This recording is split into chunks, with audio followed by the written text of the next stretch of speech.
Shalom, everybody. Shalom. Rabbi Sal Solomon here, and I am with one of the great legends of humorous music, and also a near legend of non-humorous music, or something like that. We'll work it out. I have talking with me on this wonderful telephone in front of me, the one and only Peter Schickele. If that name rings a bell just the way it is, maybe because you have heard his classical musical pieces, or he has arranged albums for people like Joan Baez. Also, you may know that he is an archivist and a musicologist, and has discovered the works of the one and only PDQ Bach. Yes, that PDQ Bach. So before you shut your radios off, please give a listen to and join me in welcoming to the neighborhood Mr. Peter Schickele. Peter, welcome. Thank you. Glad to be here. Very glad to have you here. Now, are you still in Hoople, or where are you these days? Well, I went around. Now, I'm actually in upstate New York. What are you doing in New York? Well, actually, I live here. I live in Woodstock, New York.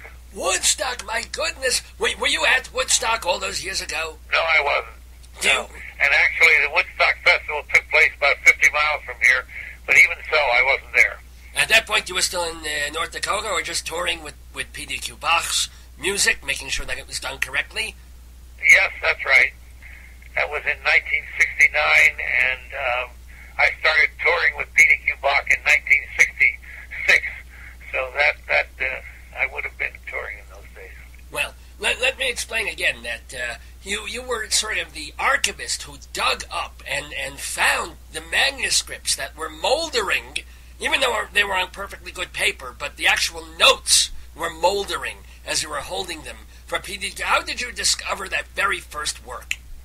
The very first work I discovered while doing research in a castle in Bavaria, and the caretaker made me a cup of coffee, and the coffee tasted so terrible that I was curious about what he'd used as a filter to filter the beans through, and it turned out that the filter was a manuscript of a piece called the Sanka Cantata by PDQ Bach, and I had certainly never heard of the Sanka Cantata, and I had never even heard of PDQ Bach, nor had anybody else that I asked.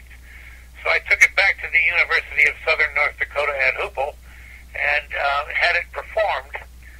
And as soon as it was performed, I realized why the coffee had tasted so bad, but I was curious about this composer. And since then, I've discovered about 100 works by this composer, each one another nail in the coffin of music. Basically is, and yet somehow there is a joy in discovering shall we say, outsider music and bad music. What was the most recent PDQ Bach discovery that you unearthed from the sewers of world imagination? What is the most recent? That's an interesting question, and I'm not sure that I haven't discovered any in the last few years. I'm in semi-retirement now, which means I'm still writing music, but I'm not touring. And so I would say, what is the most recent? I don't know. That's the truth. I remember. That's fine. That's no problem. I mean, who knows? Maybe you have discovered. Do you think you have discovered all the music that PDQ Bach wrote in his lifetime and in his death time? Not necessarily. There may be some others out there. I'm not spending as much time in the year looking for them as I used to, but I may still trip across some. Well, that would be wonderful if of course you do. And let me even backtrack even more so that we talk also about Peter Schickele, the serious composer and student of music. And let me see, you were well, we know of course Southern North Dakota at Hoople, but your previous shall we say training, you were of course at Juilliard, but before then you were actually in Fargo, North Dakota, were you not? Fargo, North Dakota, that's right. That's where I spent my teenage years. And was there was a music department there, and that's where you really cut your teeth, as it were? Well, actually, that's where I was in high school in Fargo. So the music department part doesn't really, there wasn't a music department. I was just in high school. But I did study composition privately with the conductor Fargo Moorhead Community Orchestra, and I've played bassoon and piano, and I had a real good time in Fargo, North Dakota. Let me ask you a very fairly obvious question. Of all the instruments in the orchestra, why bassoon? You must have known you were a little odd even then. Bassoon? No. No? Yeah. This is something that is common to a lot of bassoonists. I started out playing clarinet because my mother had played clarinet in college, and she still had her old clarinet around. So I started out playing on that. And when I went to take clarinet lessons, the teacher heard me play for about a minute, and then he said, "Peter, you've got so many bad habits on this instrument, it would be easier for you to start a new instrument altogether." Are you joking on that one, or is that really, really true? No, that's what happened. And he suggested the bassoon. And later I realized he had an ulterior motive because the community orchestra, which is quite good in Fargo, didn't have any bassoonists. So big surprise there. For a while, Fargo's only bassoonist. Well, but let me ask you, you still have thrown me there for a moment of, like, bad habit on the clarinet. I mean, what would you do? Would you leave it in the freezer overnight? What is a bad habit on the clarinet? Oh, well, I just, the embouchure, the way you put your lips on the instrument, I was doing so incorrectly that he felt that I would never get a good sound out of the instrument. Wow, and so you took up the bassoon and you never looked back, as it were. But at what point? I'm sorry. No, I never looked back, and I really enjoyed. Not only do I like the bassoon, it's a wonderful instrument, but the great thing about playing bassoon is that everybody always needs one. There's always a shortage of bassoonists, whereas there's a plethora of clarinetists. So I got to play in all sorts of things that I wasn't really good enough to play in just because they needed a bassoon so badly. Well, right. That's what it is. You know, I'm sure there are a lot of careers like that. They're looking for. There's a big story in the newspaper about coal miners in Australia. They're making $200,000 a year. Why? They can't find people who want to go work in a coal mine. So there you go. Okay. I don't think that's remotely germane, but I just thought I would bring that up. So, when did you start composing music, Peter Schickele? I was not a child prodigy. I wasn't interested in music particularly until I was about 12 or 13. But before that, I had gotten I'd fallen in love with Spike Jones and his band. And for your younger listeners, I'll say that Spike Jones had a comedy band in the middle of the 20th century, doing takeoffs mostly on popular music of the day, but also on some of the very famous classics like Carmen and the Nutcracker Suite. He had just a wonderful band, and the best stuff is, I still love it. And what happened was that I was always theatrically inclined. I was a sort of a born entertainer, you know, always getting up and trying to make the adults laugh. And during my teenage years, I got more and more interested in music for its own sake and not just for the sake of comedy. But obviously the comedy did not die out. It resurfaced with PDQ Bach. So this actually surprises me. So you started with the comedy and then gravitated, as it were, to the more serious stuff, and then backslid so sadly and tragically into the works of PDQ Bach. Oh, I did not. Now, I envisioned you being the kind of class clown who wasn't a nuisance. You were always, I'll bet you were the class clown who was showing off the wit and the cleverness, and the teachers actually liked you, even though you were making jokes. Am I right? Well, I like to think so, yes. This is good. So at what point also did you become an orchestrator? Well, an arranger? When I was 13, I put together a little band in imitation of Spike Jones. And this band, I use the word lightly, this band consisted of 2 clarinets, a violin, and tom-tom. Okay. Because that's what we had. And so I started writing music for that, and I was just even learning how to write notes on paper. I had studied piano a little bit before that, but not much. And so I was just figuring out how to write notes on paper and also how to write pieces for 2 clarinets and violin and tom-tom. And it just got more and more involved, and I started writing pieces for my high school friends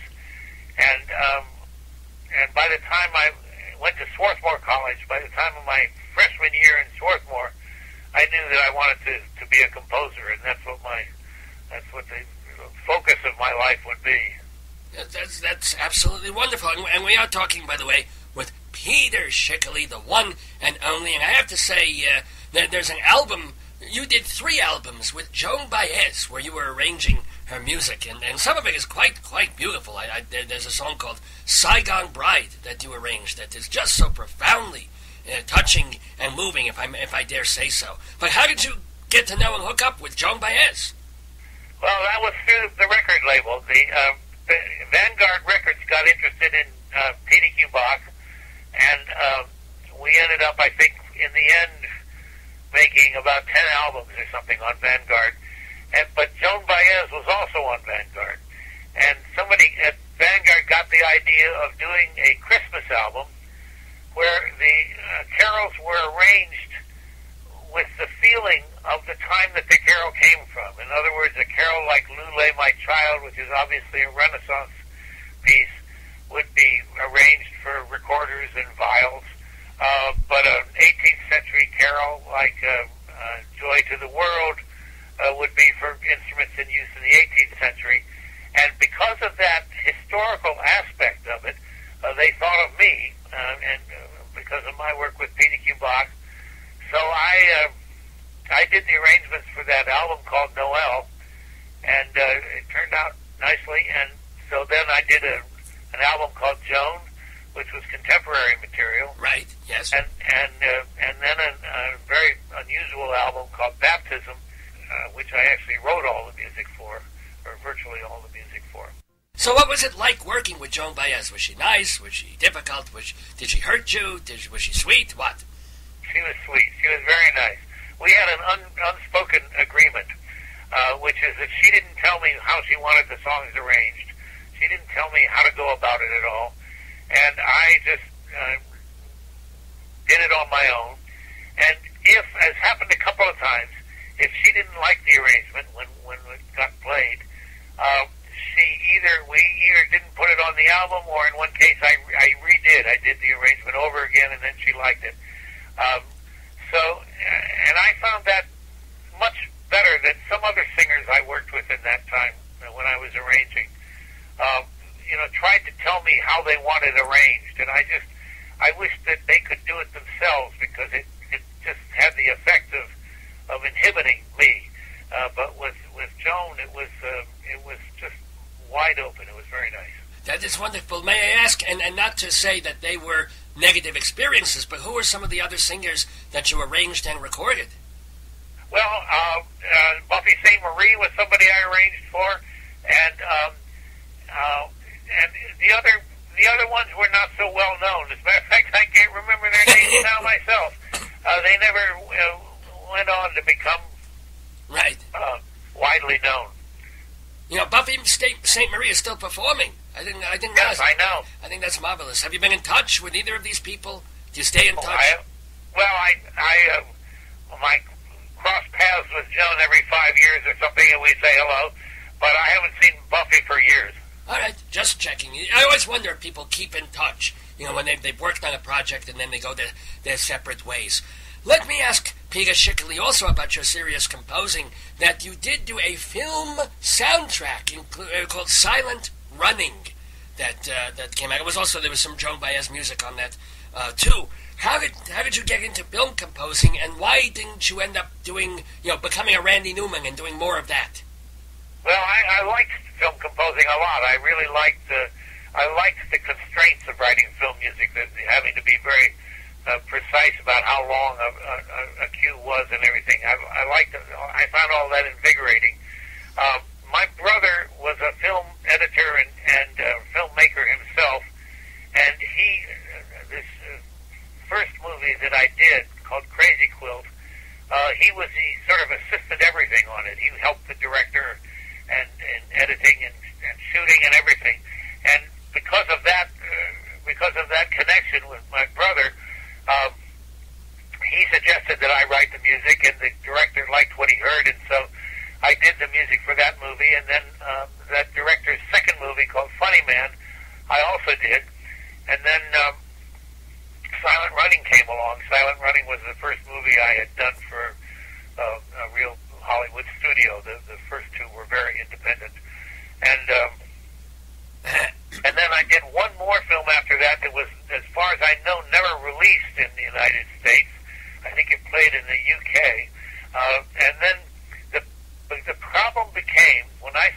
touring with PDQ Bach. Yes. The thing about film scores is they always want you to start tomorrow, because basically what happens is, and there are variations, but basically what happens is they get the movie done and now they want the music. And so it's no accident that most film composers live out there in L.A., and you sort of have to be ready to, at a moment's notice. Silent running happened to come at a time when I could drop everything and go out there. I didn't have any other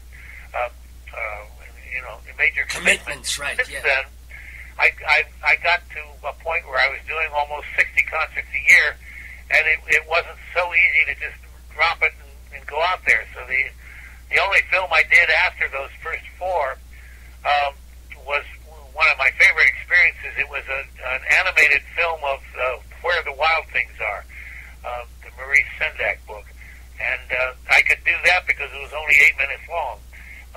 Well, that helps, yeah. Yeah, but as I say, I like doing films, but it got to be too difficult in terms of time. I understand, and you said now that you are semi-retired and not doing the touring thing. Do you miss it, or did you do enough? I think, as of now anyway, I did enough. I don't miss the touring much. I certainly don't miss the traveling, which got harder and harder to do. But I do a little bit of performing around Woodstock here, but I just don't miss going out on the road particularly. Now, speaking of the difficulty and things like that, I hope you don't mind my asking, how are you? Because you spent a good chunk of, last year, fairly incapacitated, unless I'm mistaken. What happened? Are you all right? Yeah, I'm all right. I had some pain that I had to be hospitalized for, and I had an operation for it, and the operation was successful. But then I got an infection in the hospital, and so I had to have more operations to take care of that. So last winter wasn't a great winter, but I'm very much on the mend now and doing fine. It's fun getting old, isn't it? Yeah, isn't it great? All sorts of new adventures. Now, one of the reasons that not only I, but the host of this radio program, Dave Lefkowitz, admires you so much is not just from the music and not just from the PDQ Bach and everything else, but you were also a radio host for a few years, doing a program called Schickele Mix, which was on a public radio affiliate. How did that come about, and why aren't you doing it anymore? I wish I were. It came about because of the way I used to listen to records on my record player. Before I could afford to have anybody else copy my music, I had to copy my own music, and it's boring work. And so I would put LPs on my record player, and I would put a Jerry Mulligan jazz record on, and then the Macho Mass on, and then I would just completely mix up the records in terms of period and kind of ensemble. And I started to notice similarities among these different kinds of music that I hadn't thought about before. And that was really the genesis of Schickele Mix. And in the late 80s, I was beginning to get tired of touring PDQ Bach. I mean, not tired for good, but I wanted a break. So I'm a practical man. I timed things for when my youngest kid got out of college. And I quit touring for most of the 90s with PDQ Bach. I did a few performances of Peter Schickele music, but I didn't do any touring of PDQ Bach. And I did the annual concerts in New York, which had become a tradition by then. And during that time, I found a wonderful producer for Schickele Mix, and he worked out in the Twin Cities, and so I actually recorded Schickele Mix in St. Paul, Minnesota. I would go out there with a whole bunch of records, and they have a wonderful record library out there, and I would go out, we'd rent this studio for maybe a week at a time, and I'd go out and record a bunch of shows, and do that several times a year, and it was wonderful because nobody was looking over our shoulder. We just put the show together, and that was it. I remember listening to it on PRI, Public Radio International. I just right. remember that. Right. No, no, yeah. But then we were working on grants, NEA type grants and stuff like that, and they are designed to get smaller and wean you from them. And somewhat to my surprise, the PRI couldn't find corporate underwriting for the show, so we ran out of money. Oh, that's what happened. Well, you did about 150. How many roughly? Do you remember? I think 167. 167 episodes. So let me ask the $667 question there, Peter Schickele. Where are these programs? Can people? Well, yeah, they aren't available now. I wish they were. The problem is that if you broadcast, particularly on public radio, if you broadcast music, you don't have to get clearances for it, for the copyrighted music or for the performances. The radio stations pay a blanket license for everything that ASCAP has and everything that BMI has, the two licensing organizations. But if you sell things, if you sell CDs of them, you have to get a clearance of every copyrighted piece. And even if it's Beethoven's Seventh, you have to get a clearance for the orchestra that's playing it. My understanding is that it's not that this costs necessarily so much money, but it takes a whole lot of time, particularly since I used a lot of pretty obscure records. And you, in some cases, have to find out whether the record company was still in existence. But I've never found anybody to underwrite this process of getting the clearances. And would you need clearances just to have them perhaps on a website so that people could simply listen and enjoy, and if they want to pay a little fee to you to listen maybe or not or what, and instead of selling actual CDs or downloads through Amazon, just like boom, these are the archives on your website? I don't know the answer to that question. I by the way, am completely illiterate when it comes to computers. I can't even turn one on. I get away with that because my assistant is very good at it. But I don't know the answer to that. It's just a thought. It's just a suggestion. Because I figure, I don't know how much money you would make if you went to sell these. It's not like it's going to sell like the next Radiohead album. So maybe if people want to hear your show, they can go back and it's just on the site. And the internet is still the Wild West. Not as wild as it used to be, but it's a moderately wild sort of Middle West now. Yeah, so who knows? Right. A wildish West. And speaking of the West, PDQ Bach has come up with such wonderful things as Iphigenia in Brooklyn and Oedipus Text. Do you have a favorite or two of all the horrible works that PDQ Bach wrote during his tenure? Well, as I say, I've discovered about 100 of them, so it's hard to pick a least bad one, a favorite. Oedipus Text certainly is one of them, one of my favorites. And also one that I wish were performed more often is his only full-length opera, The Abduction of Figaro, which is another favorite. But I have to tell you, our local library at the university here has a copy of that. It's got it on DVD because right. It was on TV or something, and then they have it. It's very amusing. It's very fun. People should rent that or buy it, or if you can find a place to buy it, please. Yeah. Peter needs some money. It can be bought. Everything can be bought in this world. I can be bought, for God's sake. Yeah, right. So let me also ask Peter Schickele, and this. I hope this is not as embarrassing for you as it is for me, but I notice in your bio on Wikipedia, where everything is true, that you were in the orchestra at certain points for the Broadway show Oh Calcutta with the naked people and the nudism. Is this a fact? That's a fact. Orchestra isn't quite the word. It was a four-piece rock type group in the pit, and three of us were the composer lyricists. O Calcutta was a review in the sense it was a bunch of skits, not a through composed kind of thing. And we sort of split those up, and each one did different ones, and some of them we collaborated on, and we actually played in the pit for a while. And and to everybody's surprise, it turned out to be a hit. I remember John Lennon contributed something to that. I'm not sure, maybe Jacques Brel. I mean, a bunch of people, as you said, contributed the skits. And I didn't realize you were also contributing music. And did you write any comedy for it, or just music, or what? No, it was it wasn't any comedy in the music. There was some of the skits were comedic, but like I wrote a tune that sort of gets played on the radio in a skit, so it's the tune itself is not comedic. So, but it was an absolute ball. I mean, it was a terrific experience, and when it became a hit, I could actually go into a restaurant and have an order of Chinese dumplings all to myself.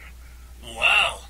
That is an exciting experience. That's when you know you have made it in New York, when you can have your own dumplings, let me tell you. Peter Schickele, do you have another couple of minutes with us, or do you have to run? Yeah. Oh, wonderful. That's fine. We're talking with Peter Schickele on Dave's Gone By. I am Rabbi Sal Solomon, of course, and just so many wonderful questions for this brilliant composer and humorist. And let me ask also, I guess a fairly serious musical question, but what is it about modern classical music, except maybe, perhaps, for Philip Glass, that does not somehow go broad, go wide with the general public? Why did everything stop in like 1940-something? Yeah, there was a time there after the Second World War when what became called the post-Webern school became ascendant, and composers were purposefully avoiding any sense of beat and any sense of key, and that turned a lot of people off. I think now that there's a tremendous variety of music around now, and some pieces are played. Some of John Adams' pieces, for instance, are played a lot and enjoyed. He has a piece called Fast Ride and a Short Ride in a Fast Machine. It's a beautiful piece, and but I personally was I flirted with that post-Webern school, but I was never seduced. Well, it's difficult stuff. It's hard to get the mainstream audience to like even regular classical music, Tchaikovsky or whatever have you, when they're busy listening to rap and hip-hop. Not that there's anything wrong with that, but my gosh, if it doesn't sound like Chopin or Beethoven or Mozart, certainly you're going to get an even tinier and tinier audience. But how would you suggest that modern classical composers who aren't working in the post-Webern school, who are trying to be melodic and pretty and nice and, hummable, how do they break through and say, hey, you might like this music? Well, I don't know. I mean, the first thing is to find somebody who will play it, and that's sometimes tricky. But you can't, the music has to be heard for it to go across. And as you say, Philip Glass, his opera Einstein on the Beach is they're just putting together a new tour of it now. We travel internationally and in this country, and it's been revived several times. And his opera about Gandhi is about to be done at the Met, and so. But an interesting thing with respect to what you were just saying, that Philip Glass made a conscious attempt years ago to get his records taken out of the classical bins in the record stores and into the popular bins, because most of the fans of his music were young people who didn't necessarily go to classical music concerts, and he recognized that and played to it, as it were. And it was very wise. He's probably the best known, and in many ways the best modern composer that we have. Well, with all due respect, Peter Schickele, of course, your modern music is wonderful, and you are debuting a new piece, aren't you, in the weeks ahead? Am I right about this? I have a piano trio being premiered on December 4th and it was commissioned by a group called the Ilaria Trio, and so I've put their name on the trio. I've subtitled it Ilaria, which is a nice name because it comes from A-L, meaning wing, and aria meaning song. It's a pretty idea. So anyway, that is about to be premiered. That's right, ladies and gentlemen. It's going to be at Weil Recital Hall on December 4th. For tickets, call 212-247-7800. That's 212-247-7800 to hear the Ilaria Piano Trio. My God, if I ever wrote a piano trio, it would just be about my digestion and my terrible prostate. It'd be the Diarrhea Trio, I'm afraid. I see, right. So sad, so tragic. You know, Peter Schickele was a judge recently at a classical comedy concert. What's new in classical music comedy, Peter Schickele? Well, that was a lot of fun. They were WQXR and some other people put this together, and somewhat to my surprise, they got about 80 entries from all over the country and world. Somewhat. There was one guy there from Germany, and they whittled it down to 8 finalists, and had at the Carolines Comedy Club had the finals there, and I was one of the judges along with Robert Klein and Deborah Voigt and an agent named Charles Hamlin, and the quality was quite good. You could see influences in some of them of people like Victor Borga and PDQ Bach. And PDQ Bach, I assume. Yeah, there were some PDQ Bach influences there, too. There was a guy who played not 1, not 2, not 3, but 4 recorders simultaneously. Wait a minute. 2 in the mouth, 2 in the nose? Is that how we're talking? Or in the nose, right. Oh, okay, because there's only one more hole. You know, that's... An extra one in the mouth, somehow. All right, yeah. He held it with his knee. And then there was an amazing one of a guy who it was a combination of magic and comedy.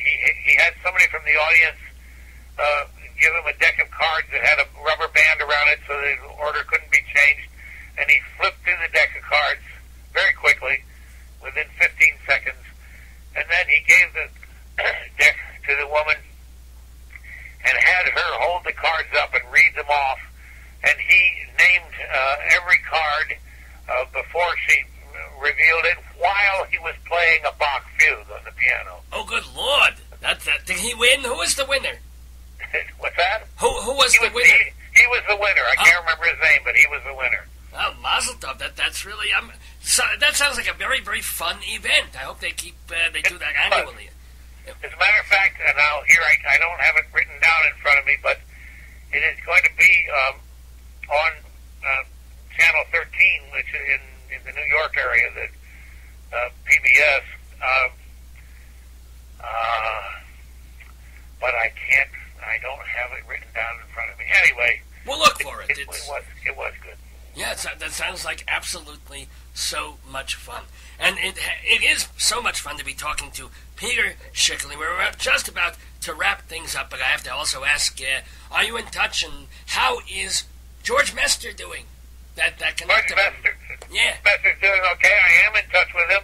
I hope to have lunch with him in a couple of weeks, as a matter of fact. He's going to be in New York, and I'll catch up with his news then. I haven't talked to him for a while. And I guess the other question is, we kind of know that, yes, although you're not touring, you are still, thank God, writing music, and you're doing little performances near where you live, and then a little bit of concerts and special events here and there. How do you see yourself now that I guess you're 76 years old? Do you go out gracefully? Do you keep writing music till the end? What do you intend for your golden years, Peter Schickele? Well, I just try to have a good time. I, like girls, want to have a good time, and as long as I got music to write, I'm going to write it. And if my legs get a lot better and everything, I may even go back to performing. I don't know, but as of now, I'm just really enjoying writing. Well, you don't have to go down the rope anymore. You know, it'd be all right if even they wheeled you in. Right? You could do comedy from a chair. You know, you don't have to come down the rope and do the thing and running around. It's all right. You know, you can drink from the bottle and get drunk on the stage like you do. Not for real, of course, but well, that's not the Stone Guest. Which is the one where you're getting progressive? Iphigenia in Brooklyn. Oh, that is an Iphigenia in Brooklyn. Okay. Where I play the wine bottle. That's it. Have you invented any instruments in the past few years?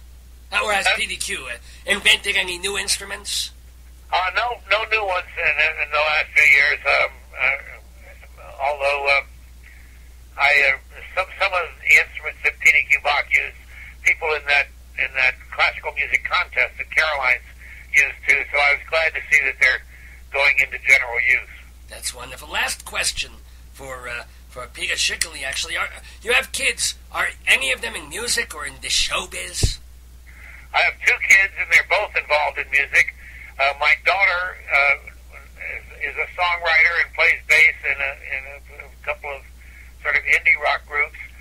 But she is her main thing is she organizes and runs a rock camp for girls, the Willie Mae Rock Camp. Girls 8 to 18 come for a week, and they get put in groups, and they write a song, and by Saturday night they perform the song. And it's a tremendous thing. And my son is a composer, both of classical music, as you might call it, and he also plays in a bluegrass band, sort of modern bluegrass band, and writes songs for that. So they're both involved with music. Do you think it's nature, nurture? Is it genetic that they have it in them through the genes? Or it's just, Daddy has done this with great success and fun for all these years, so why not go into music? Well, it may be some of both. I certainly bent over backwards to not push them into music. As a matter of fact, I realized that after their high school was over, that I don't think I ever took them to a single concert. But there was so much music around the house that they grew up with music, and so it's probably some of both. I didn't think my daughter was going to be involved in music. She took piano lessons for a year, and then she lost interest and didn't want to have anything more to do with it. But then later, she took up the bass guitar and the piano, and so you just never know what's going to happen. Well, happily, it's all working out wonderfully, thank God, and you're feeling better. And please, Peter Schickele, make more music. Get your assistant, and find that assistant, have another assistant who can work on getting the radio program Schickele Mix back out there, because I think people should hear it. Also, everybody, go to Wild Recital Hall on December 4th and hear the Alaria Piano Trio, a world premiere from Peter Schickele. And all I have to say is thank you so much for your great fine music, and even for the really horrible, rotten music that you unearthed. All of it. Thank you. It's been a great pleasure, Rabbi. I really enjoyed it. Thank you, Peter Schickele.